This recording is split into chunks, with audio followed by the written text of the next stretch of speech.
이제 어머님 일도 끝났으니 주말마다 갑작스럽게 찾아오지 않으셨으면 좋겠습니다. 엄마는 손자를 만나고 싶어 잠깐 외출하고 싶다고 하셨지만 현실적으로 그게 쉽지 않다는 걸 알잖아요. 엄마는 마치 남편의 부모님이 없는 것처럼 살라는 말씀을 하셨죠. 주말에는 쉬고 싶은 사람들의 입장도 한번 생각해 보세요, 엄마. 요즘 남편도 학교 일로 많이 지쳐 보여요. 내 아들이 바로 옆에 있었지만 그냥 조용히 아내 곁에 서 있었습니다. 저녁을 준비하라는 말도 없었고 심지어 조카 얼굴도 못 봤다니요. 더 이상 말이 필요 없어요. 가자고요. 남편이 먼저 자리를 뜨는 걸 보니 엄마가 그렇게 큰아이를 키우며 모든 걸 감당하셨다는 말이 실감이 나지 않았습니다. 엄마는 허리가 아프고 무릎이 시린 순간에도 참고 견디며 우리를 돌보셨습니다. 그런데 지금은 마치 필요 없다는 듯 돌아오지 말라는 말을 듣는 현실이 너무 씁쓸합니다. 하지만 엄마, 언젠가 우리도 부모가 될 테니 이런 경험이 어떤 의미인지 깨닫게 될 날이 올 겁니다. 만약 시댁에서도 이런 대접을 받는다면 그 감정이 어떨지 상상해 보세요. 오늘 이야기의 주인공은 63 새 유영 씨와 그의 아들입니다. 이제 유영 씨는 아들과 며느리를 위해 더 엄격한 시어머니가 되어야겠다는 강석천의 며느리 수진 씨가 되려 합니다. 하지만 그녀도 잘 알고 있죠. 부모와 자식의 관계는 원래 이런 식으로 시작되었고 아들이 결혼한 이후부터 이런 갈등이 생기기 시작했다는 것을요. 결국 이 이야기는 서로의 입장을 이해하려는 노력에서 시작된다는 걸 보여줍니다. 우리 모두 조금씩 더 이해하고 배려할 수 있다면 더 따뜻한 관계를 만들어갈 수 있지 않을까요? 그리고 아이들은 무엇입니까? 아이가 어려울 때 도와주지 않는 부모가 어디 있겠습니까?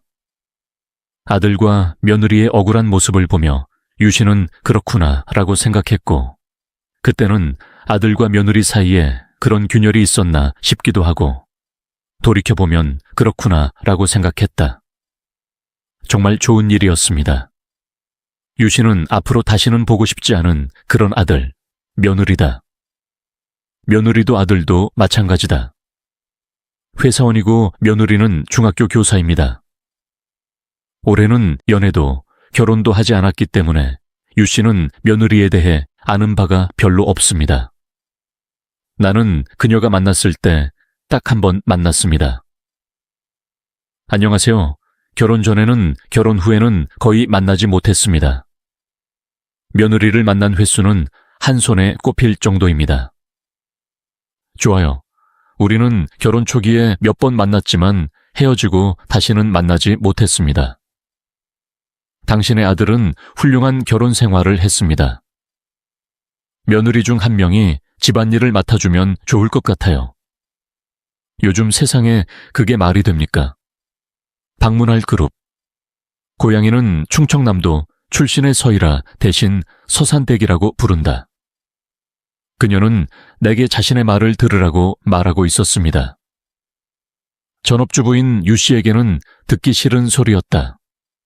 어쩌면 우리가 최근에 거기에 갔기 때문인지도 모르지만 나는 질투심에서 그렇게 말합니다. 그런데 유 씨가 며느리가 다니던 중학교 이름을 말하면 고등학교 교사였다. 그렇지 않습니다. 유 씨가 며느리가 다니던 중학교 이름을 말하자 서산댁은 깜짝 놀라 다시 물었다. 아, 우리 손자가 다니는 중학교와 꼭 닮았네요. 닥쳐, 서연아. 중학교 강의인 거 아셨나요? 주말인데 아직 며느리와 통화도 못했어요. 이름과 여전히 그녀에게 전화해서 인사하는 것이 부끄러웠습니다. 그건 우리 사이고 주말에 쉬니까 며느리가 시어머니가 나를 낯선 사람이라고 불러주면 기뻐할 것 같다. 낯선 사람도 아니어서 내게 전화도 하고 이야기도 나누며 친구가 됐다. 쉥, 내 친구가 선생님이라면 안 좋을 테니 빨리 해보세요. 그 후에도 그녀는 계속해서 선생님의 며느리를 칭찬했습니다. 그리고 제가 말했듯이 저는 아니라고 말하고 싶습니다. 이때 며느리와 좀 더 가까워진 건 좋은 얘기거리가 있고 대화를 시작하는 것도 쉬울 것 같아서 머뭇거리며 전화를 받았다. 나는 며느리에게 전화를 걸었다. 잠시 후 신호가 멈추고 며느리의 목소리가 들렸다. 안녕하세요. 방금 잠에서 깨어난 듯 매우 피곤해 보입니다. 계속하다. 내 친구의 조카가 당신 학교에서 공부하는 것 같아요. 그런데 1학년 때 서동민 누구한테 전화했어요?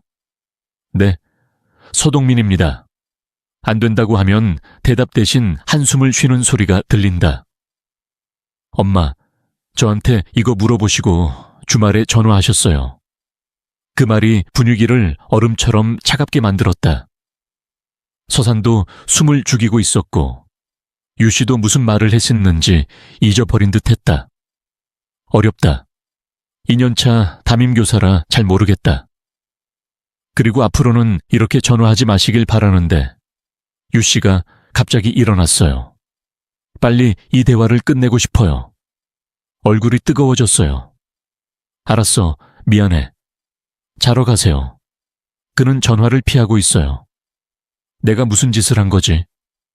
나는 전화하지 않는 것이 낫다고 말했다. 유 씨는 밝은 목소리로 말을 시도했다. 그런데 유 씨의 심정을 모르는 듯 서산 씨가 말을 꺼냈다. 그의 목소리는 그렇지 않습니다. 지금 오후 2시 시어머니로부터 자고 있다는 전화를 받았다. 그녀는 화가 난 것 같았고 남편의 요청을 따른 것이라고 말했습니다.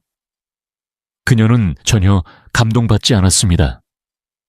며느리가 그런 말을 하는 걸 다른 사람이 알았더라면 이런 전화는 안 했을 것 같아요. 부끄러움을 느끼는 사람은 그녀뿐만이 아니었습니다. 서산네 집 앞, 이런 식으로 전화하지 마세요. 며느리가 시어머니에게 고개를 저으라고 하는 말을 처음 들었습니다. 아마 피곤해서 그랬을 거예요. 그녀는 시어머니가 그녀를 그렇게 불렀을 때 매우 기뻤습니다. 어쨌든 선생님은 무례하게 말씀하셔서 기분이 나빴습니다.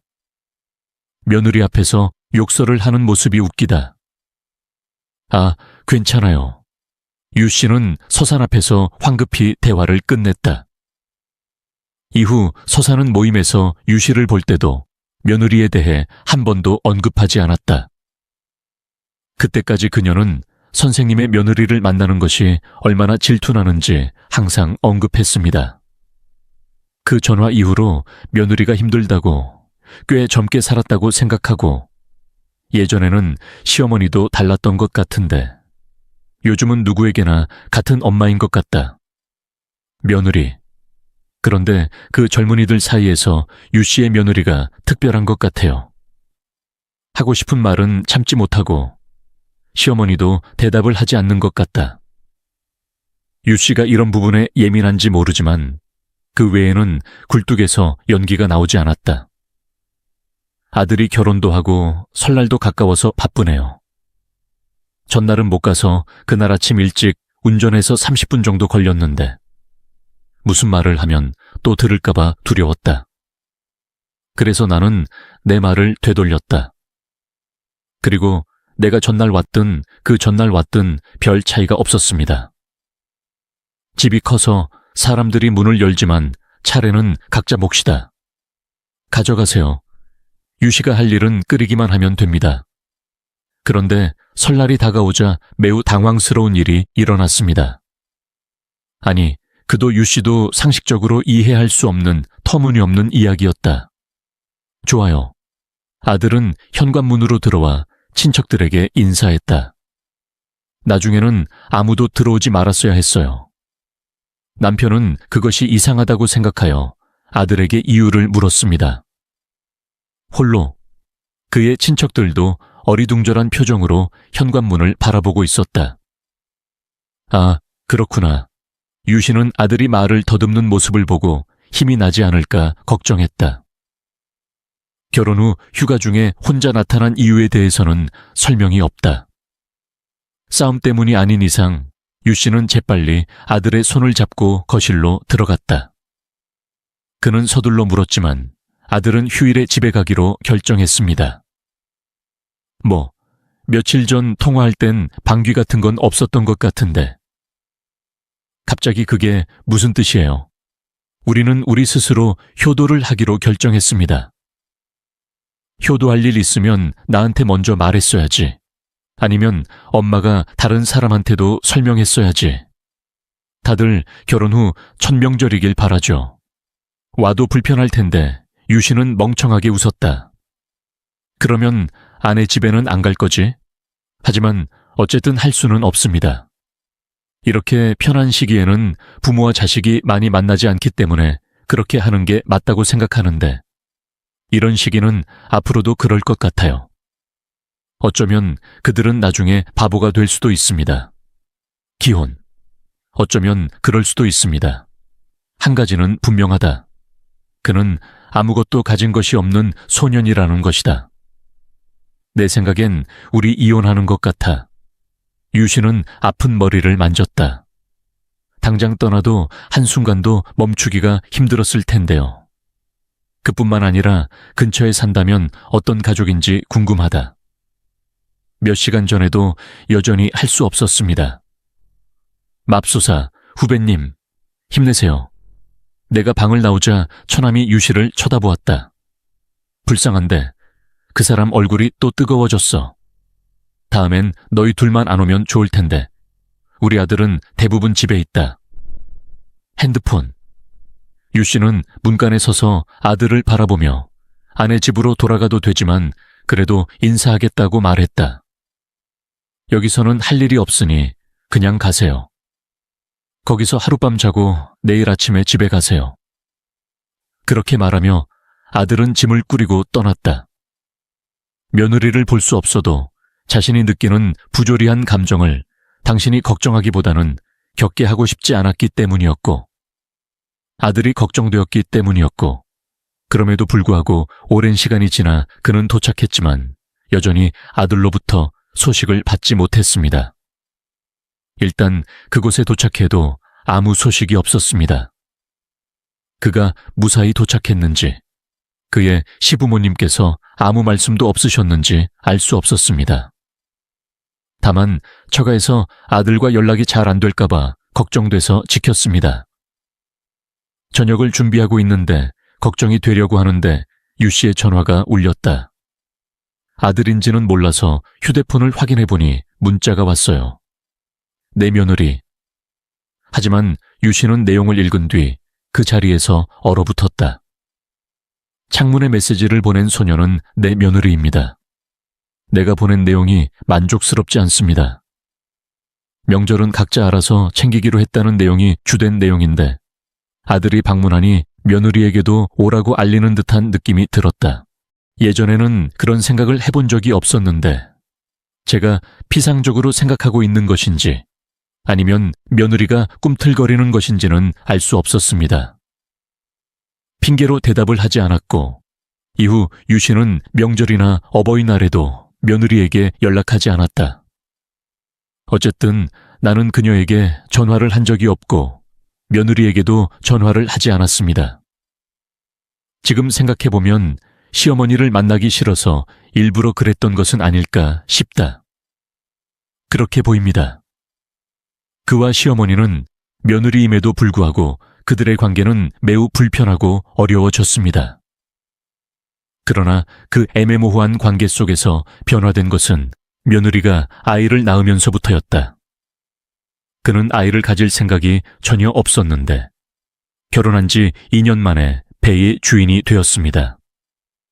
그 당시에는 연락을 계속할 수 없어서 축하한다는 전화 한 번만 하고 끊었습니다. 상승. 아들을 며느리에게 맡겼는데 당연히 그 이후로는 며느리로부터 더 이상 연락이 없었습니다. 그런데 며느리가 집에 돌아온 후 오랫동안 유 씨를 초대하지 않아서 손자가 12살이 되었습니다. 우리가 가까워지기 전까지 집이 아주 가까웠음에도 불구하고 그 얼굴을 딱 한 번 봤어요. 키워봤자 소용없어. 그거면 됐지. 아들만 보면 걱정하지 마. 사실 내 남편은 더 비참해. 마음은 아팠지만 며느리가 있으면 아들이 있는 집이 조금은 가벼워질 거라 생각했고, 늘 손주가 있어서 그걸 머리에 이고 다니는 꿈을 꾸던 사람이 나였기 때문이다. 그것은 자연스러운 일입니다. 그 당시 유 씨는 내게 더 이상 아들, 며느리 걱정하지 말고 내 인생을 살라고 했고, 자신의 운명에 대한 소식을 기다리는 사람은 자신뿐인 것 같았다. 그는 아들과 며느리에게도 관심이 없습니다. 그 말을 들으니 안사돈이 자신과 자식들을 챙기려는 듯 보였기 때문에 유 씨는 더 이상 신경 쓰지 않았다. 그리고 걱정. 정신건강에 좋을 것 같다고 생각했는데 아이가 1살이 되기 전에 아들에게서 전화가 왔습니다. 다 같이 모이면 아기가 아프다고 해서 돌잔치를 건너뛰기로 했어요. 우리는 함께 식사하고 싶습니다. 엄마, 괜찮아요? 너랑 나랑 같이 있으니 아빠도 데리러 올게. 만나서 반가워요. 정말 이상한 일입니다. 한동안 그렇게 살아서 밥 먹으러 온다고 하더군요. 그러나 손주를 만날 수 있다는 소식을 듣고 유 씨 부부는 아들을 만나러 갔다. 오랫동안 조카를 사랑했다. 유 씨의 얼굴에 미소가 떠올랐다. 그런 남편의 모습을 보며 유 씨는 안타까움을 느꼈지만 속으로는 행복했다. 그녀에게는 아름다운 손자가 있었고 아들과 며느리가 모두 한자리에 있었기 때문에 안사가 없어서 마음이 풍요로워졌습니다. 집에 돌아와서 그를 남편 집으로 데려갔는데 그 사람들이 집안일을 하고 있다고 하더군요. 유 씨가 괜찮냐고 묻자 갑자기 시어머니가 집에 계시다고 오셨다는 소리가 들렸다. 그녀는 부상을 입었고 디스크 탈출증을 겪었습니다.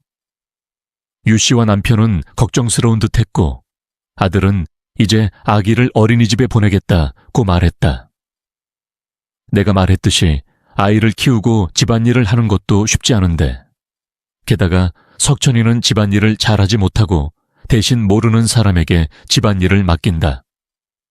스트레스도 많이 받고 돈도 많이 든다. 우리 총 급여는 얼마입니까? 그럼 와서 집 구경 좀 해줄래? 아이가 아직 어려서 머물 수가 없어요. 하루 종일 이 집에 있어라. 2시나 3시쯤 집에 와야 하는데 퇴근할 때까지 데려갈 사람이 없으니 제가 아기를 지켜보는 게 더 좋을 것 같아요. 하지만 유 씨는 어이가 없었다. 다른 사람 손에 맡기고 싶지 않다고 했지만 유 씨 말에 따르면 남들보다 쉬운 관계는 아니었다고 한다. 아들은 연락을 자주 하는데 딸은 남편은 얼굴을 보고 의아해했고 저는 자신이 없었는데 조금 갑작스럽고 유 씨의 반응이 별로 좋지 않아서 아들은 아직은 아이를 돌보는 중이라고 했습니다. 아시스턴트, 그래서 당신이 나를 도와줬으면 좋겠어. 그리고 용돈도 드릴 테니 꼭 해주세요. 그렇지 않다면 우리는 우리가 버는 돈을 도와야 할 것입니다. 중요한 건 아들을 너무 사랑하지만 며느리를 만나 부양하기 위해 집에 들어가기가 싫어서 안 된다고 하려던 참의 남편이 말렸다. 집에서 제가 도와드릴게요. 주유 씨는 눈을 크게 뜨고 남편을 바라봤습니다. 남편도 늘 자기 자식이 너무 쓸모없다고 불평해요. 나는 내 앞에서 남편과 말다툼을 할 수 없습니다. 아들, 그래서 생각해보고 집에 가는 길에 남편한테 물어보자고 했어요. 자녀에게 아무리 실망하더라도 그곳에 가서 도와야 한다고 생각합니다. 아이가 손을 뻗었을 때 외면한다면 당신은 부모가 아닙니다. 손주들을 만나고 싶다고 하셨는데 석천이는 결혼 전부터 기꺼이 도와주고 손주가 있으면 키워주실 수 있어요. 내 며느리에게 매우 적합합니다. 하지만 도와주세요. 최근에 누군가가 내 아기를 버렸다면 어떤 소식도 본 적이 없나요? 그래서 유 씨도 똑같이 걱정하게 됐다. 남의 손의 말조차 제대로 하지 못하는 사람. 그리고 손자가 예쁜 것도 사실이고 애들 퇴근하고 집에 있을 텐데 뭘 걱정하시나요? 며느리 품에 안겨서 남편의 말을 듣고 유 씨는 꿈에서 오랫동안 공영에 처해 있었기 때문에 도움을 청해도 이런 말을 들었지만 만약 우리가 있었다면 좋은 관계라면 기꺼이 도와드리겠습니다. 그렇죠.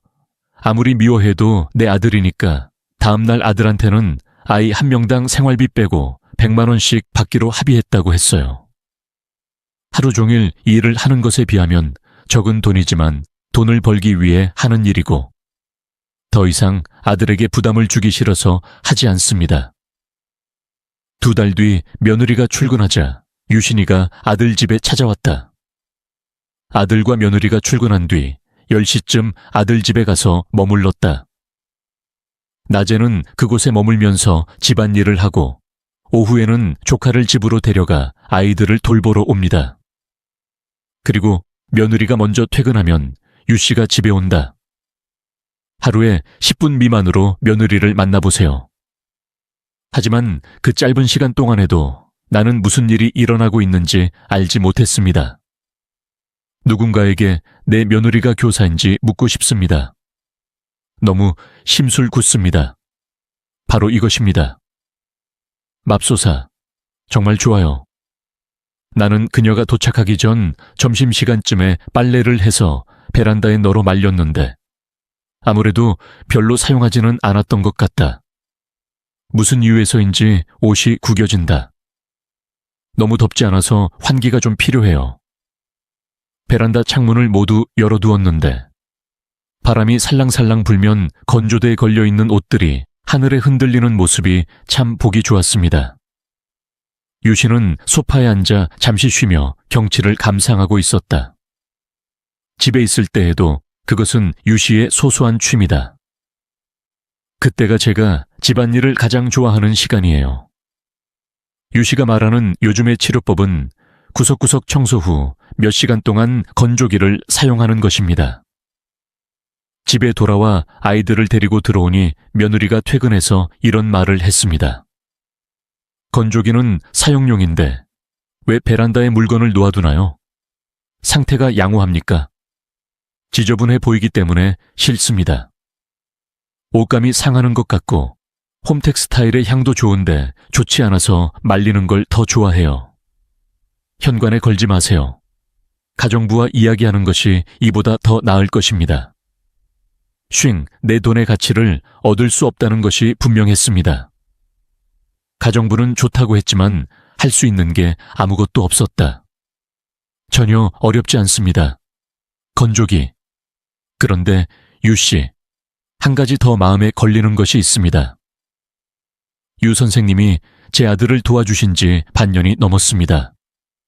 이제부터는 여기에 적힌 대로 해주세요. 아무것도 놓치지 마세요. 며느리가 종이 한 장을 내밀고 자세히 보니 그 위에 화장실 등 집안일의 순서와 요일에 대한 일정표 같은 것이 적혀 있었다. 현관에는 수요일, 창틀에는 수요일이 적혀 있었습니다. 이것들이 없어도 나는 여전히 물건을 깨끗하게 유지하는 일을 훌륭하게 수행합니다. 그러나 규칙을 갖는 것이 좋습니다. 이렇게 해주세요. 편안함을 느낄 수 있습니다. 애초에 주지도 않았는데 유 씨가 오랫동안 집안일을 맡아왔기 때문에 뭐가 싫은지는 모르겠지만 싫은 건 아니다. 기분이 좋지 않아요. 도움을 요청할 때마다 뭔가를 해야만 한다는 느낌이 들었습니다. 하지만 며느리가 아무리 엄격해도 유 씨는 평생 집안을 돌보는 사람이다. 유 씨는 집안일을 했다. 안을 들여다보기 전 봤던 집과는 비교할 수 없을 정도로 정돈된 상태였고 아이는 이제 할머니를 닮아 있었다. 마음에 안 드는 게 있으면 바로 말해 주세요. 마음에 안 든다고 말하는 것보다 더 깔끔해요. 지난번에 안방 욕실에 물 얼룩이 있는 것을 봤습니다. 그 말을 들은 유 씨는 고무장갑을 벗었다. 그녀는 선행이 좋은 것이라고 생각한 적이 한 번도 없어서 자신이 멸시하는 것이 아니냐고 끊임없이 묻고 그 말대로 했습니다.